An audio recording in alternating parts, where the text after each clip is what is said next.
Nadia. Welcome to Super Talk Show. It's so nice to have you with us from all the way from Denmark. Thank you so much. I'm happy to be here today. Yeah. So thank you for being on Super Talk Show. And can we start by asking you to give us a little introduction about yourself and your work within the UN framework as a youth delegate for EU? Yeah, of course, more than happy to do that. So my name is Nadia and I'm 23 years old, and I'm one of the two first EU youth delegates to UN, which means that together with Lucia Canluti from Slovenia, then I'm representing the European youth in UN forums. And we have just been, or not just, but recently we were in New York to participate in the third committee and the meetings related to that, which is social and cultural issues. And then I'm studying environmental economics at the University of Copenhagen, really interesting field of study. And I'm also a Danish youth delegate. I'll stop in about 1 month. Not to have that hat on at that point. But yeah, and as a Danish youth delegate, I focused on climate and environment. Oh, wow. That's a long list of cool projects you've been working on. So I want to start by asking, you mentioned you were one of the two youth delegate for the EU in the UN. So how had that experience been like? What specifically do you do, if I can ask, on a daily basis with that role? Yeah, of course. So a lot of the things that we do is coordinate between the other youth delegates to the UN. So a lot of the countries within EU, they have youth delegates. And for us to be able to represent a broad European youth, then we need more perspectives than what we have from our own home countries. So we're really doing a lot to figure out what is important for the German youth. What does the German youth delegate say? Or youth delegates from other countries. So that is really important for us. Then a few times during the year, then we travel to New York to be part of the EU mission in New York and to follow their work from more daily perspective. But we do also follow a lot of these things remotely. There have been a lot of bad things with COVID, but one of the good things is that a lot of online things are getting much easier. So that would be some of the things that we do. And I can also say a bit more about what we do when we are in New York, if you want to hear that. Yeah. Mm-hmm. So it's really there's that week that is like, insanely busy when we were there last time. So it's really about having had your sleep before. It's really interesting when you are there, and we have a lot of bilateral meetings with both people within the organizations. Last time when we were there, it was the first time that we were in New York, so it was really just a lot of getting to meet all the different teams, working with refugees, working with climate and biodiversity, our economics, and all those interesting topics. And then, of course, we have our priorities. There are things that we know more about and that we want to focus on, because even though you want to talk about everything, you can't do that. So I'm focusing a lot on biodiversity and climate, and also gender equality, and especially for women. And then lastly but not least, also education, and that it's really important that we also empower young people from vocational backgrounds, because we need more carpenters and people with vocational training in general to also succeed in the green transition, as example. And then we have a lot of bilateral meetings with also external actors. So that could, for example, be UN Women, because both Lucia, the other EU youth delegate, and we're really interested in women. So therefore it makes sense to have a meeting with UN Women and talk about collaboration in the future, and whether we should host events together, and how we can, work together on our common goals. And then, we also gave a speech at the opening of the third committee, which was really interesting. It was so insane. Like, that was literally the day we arrived. Then we just met each other and saw that we had almost the same clothes on, and was like, okay, wow, we look a lot like each other. We literally had the same hair length, the same height, the same clothes. And I was like, okay, great. So now we're going to give this speech looking like, I don't know, each other. Then we gave the EU speech at and of course only behalf of young Europeans. But in the UN building, which was also an insane experience. Yeah, and of course we have spent a lot of time ahead of it preparing for that, so it didn't came out of the blue. So we also had, for example, a meeting with the other EU youth delegates to collect their inputs about what we should talk about at the speech. And we also had an open document for them to be able to share their perspectives and stories and recommendations for what we should talk about. Yeah, and then we also had a side event, which was really interesting. It was a youth conversation where we invited a lot of key actors. One of them was the UN Secretary General's envoy on youth, Yayatma. She's amazing, you know, she's really inspiring. She was there in the panel. And then one of the women who has been part of writing our common agenda, which is a really huge report that we should all know of, which is really what we as a collected UN should work on the years to come. So she was also really inspiring, and really glad that she was on the panel. And then we also included a lot of perspectives from young people, and they were also part of the panel where we had youth delegates. Yeah, so that was some of the things that we did. We also then went to other side events, which was not only hosted by ourselves, but where we were literally just listening in, especially to events that other youth delegates were hosting, because we really wanted to hear what was on their mind and perspectives that was important for them. Yeah, and last but not least, then we also focused a lot on talking with the EU ambassador, Olof Skog, from Sweden. He's really an amazing guy, and he was really good at including us. And that is also something that is needed as a youth delegate, is really having, the ambassadors in the highest level to support your work, because it's a new thing for organizations in general. So we had a meeting the first day when we arrived, and we also had it the last day, and we also were part of his podcast video thing, EU Talks, together with him, which was also really a good conversation. So he's really an amazing guy, and it's really also good having his support in the work that we do as EU youth delegates. Yeah. Definitely. So I have two questions after hearing that. One is, I guess, what is the difference between youth delegate and just normal UN delegates who are diplomats from their countries being sent to the UN to represent their country's interest? And so, I guess, yeah, that's the first question. And the second one is, you mentioned there's side events, there's times when you talked with the United Nations envoy on youth. So how can other young people sort of get into the framework of the United Nations by participating? Like, how exactly did they get to represent young people? How did that process work? Yeah, so that was a few questions, and I have a horrible memory, so I'll try to answer as good as possible. Otherwise, please let me know. Yeah, so regarding the first question about the difference between us as youth delegates and then the regular delegates, then they are employed. They have to work within a quite specific mandate from the countries or from the EU. We are not employed. We are doing this voluntarily. Of course, the EU mission, they support the cost of being there, but it's not like we get a wage or anything like that. So that is a big difference, obviously. And then we are not as such representing the EU as a whole. We are representing the EU youth, which is also a big part of the EU, but that also means that we can say more things. We don't have a strict mandate as they have. Of course, we need to coordinate and agree with other young people, but not the countries as such. So that is a big difference. And then I also think that we don't have to be as nerdy, even though some of us are. As the delegates, our role is not being a subject matter experts. our role is really representing young people and bringing their perspectives into UN negotiations. This also means that we often have a much more democratic mandate than compared to other delegates, because they are employed because of their policies and everything.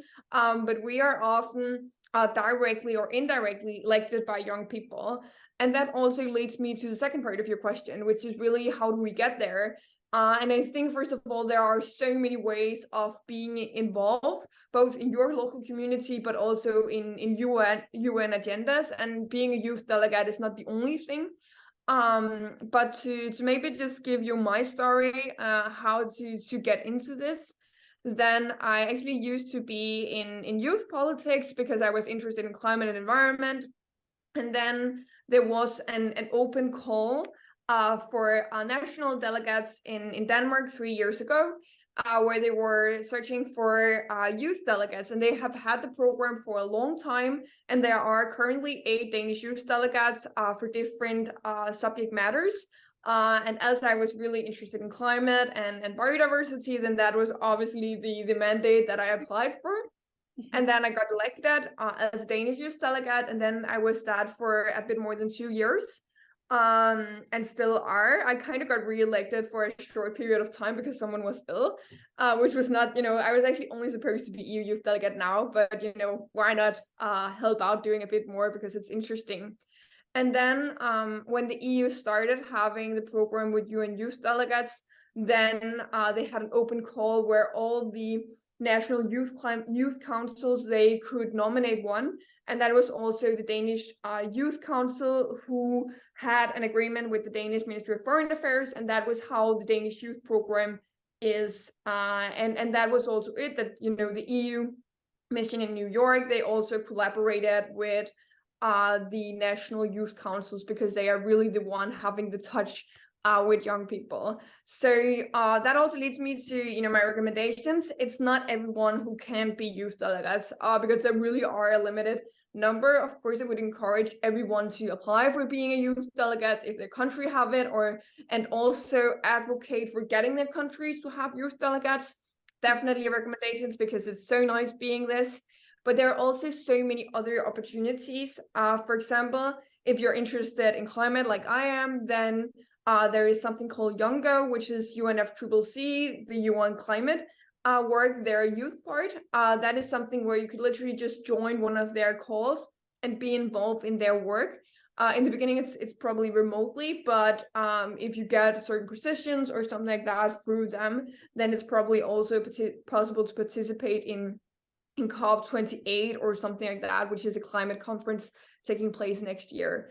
That would be one thing. If it's biodiversity, then there is a corresponding young group of the work related to that, which is called a GIBN, which is Global Youth Biodiversity Networks. So a lot of the parts in the UN, they also have a youth part of them. So that is really something where it's possible to be involved.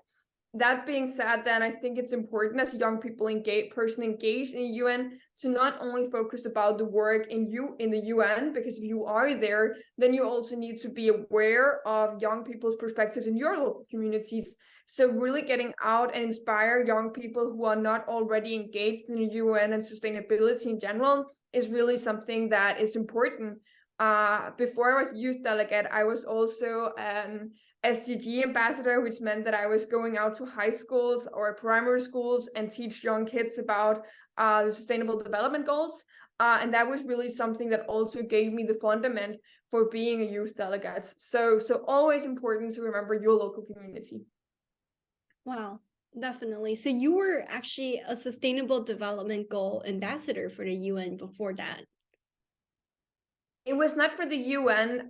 It was a program between an organization we have in Denmark called the World's Best News, and they're really a great organization working with getting good news out there, because there's so many good things happen. They had a collaboration with the Danish Youth Council, where they educated young sustainable development ambassadors. Oh, okay. Okay, that makes sense. And I do want to ask one question about, you saying that like part of your job is representing, well, not necessarily your job, but your role is just sharing the impact of, or the ideas, the opinions of the European Union youth, rather than specifically the stances and the interests of the EU nations. So what do you do as part of your research process, or what do you look for when you search for what sort of voices or opinions you are advocating for in the UN? And how can young people like ourselves try to make sure that we are, represented in that voice for us in the UN? Yeah, it's really difficult representing young people in general. I know that is what we're trying to, but when you do it, I think it's also really important to include the fact that there are a lot of barriers for that as a youth delegate, because we often talk about young people as one generation, and I think that's quite problematic. You would never talk about old people as one generation. You really need to, all the time when you're talking about young people, recognize the differences between young people in general. There are really big differences between young people from our generations, and especially within the EU. People have so many different everydays, and I think that is really something that I highlight. And of course, I do the best I can to get out and talk to especially young people who are not involved. Not to say that it's not important to talk with young people who are engaged, because of course they have a lot of good recommendations and ideas and perspectives. But I have, as example, worked a lot together with the young Danish metal workers, which is really young people with vocational backgrounds, and also young electricians in Denmark, which is two different organizations. And usually we don't see a lot of young people with vocational backgrounds that say their opinions about UN issues. There are a lot of stereotypes that are unfortunately quite often true about people who are getting engaged in the UN. And for me, kind of trying to break those barriers and get out to young people also in their everyday lives. I think sometimes some of the settings where the UN tries to involve young people are a bit unnatural. There's not that many normal young people who would sit in at an online meeting to listen to whatever ambassador they don't know. That's just not how a young person's average everyday life seemed like. So I'm really trying to get out and talk to young people where they are. So that is going out to a high school or a primary school, or even I even had a debate in a bar, because that is also a place where there are a lot of young people. And I know it's a bit strange, but really trying to get out in other ways is good. And I think that is also why it's really good that you are having platforms like this, because that is also a way for young people to learn more in a language that is also understandable for them. That is also why Lucia, the other EU youth delegate, and we started having our own podcast, which is Who Ruled the World, because that was also a way for us to communicate EU and UN issues in a way where we would listen to it ourselves. I listen to a lot of podcasts when I go around and clean my apartment, but I don't see that many, online consultations, because, that's just not something that I necessarily have the time for, just sitting and watching my computer screen. So really trying to come out in other ways and speak in another language is important for getting more people involved and hear their stories and perspectives. Mm-hmm. Well, I think that's really inspiring, the way you touched on how it's the same demographic of people, young people in the EU, but it's so different in the sense that there's so much perspectives and situations that people live in with their different jobs, occupations. So I guess this is a great interview and I can ask so many more questions, but I want to end it by asking one question that I ask every single Super Doc Show guest before. And that is, if you have one piece of advice or quote from you through your work, what would that be for our super audience, our viewership? That would be have fun. A lot of us do this voluntarily. It should really be fun and inspiring, and we should, we're only inspiring more young people who are not already engaged by showing that this is actually something that is fun to do.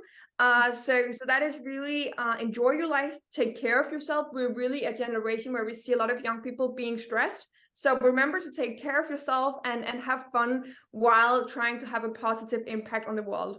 Thank you so much. Mhm. Thank you so much, Nadia, for joining Super Talk Show. And I think you just finished with a great note for everyone. So yeah, thank you for your time joining us from such a busy time in both university and also, with your role in the UN. So thank you so much. Thank you so much. Take care. Bye. Bye.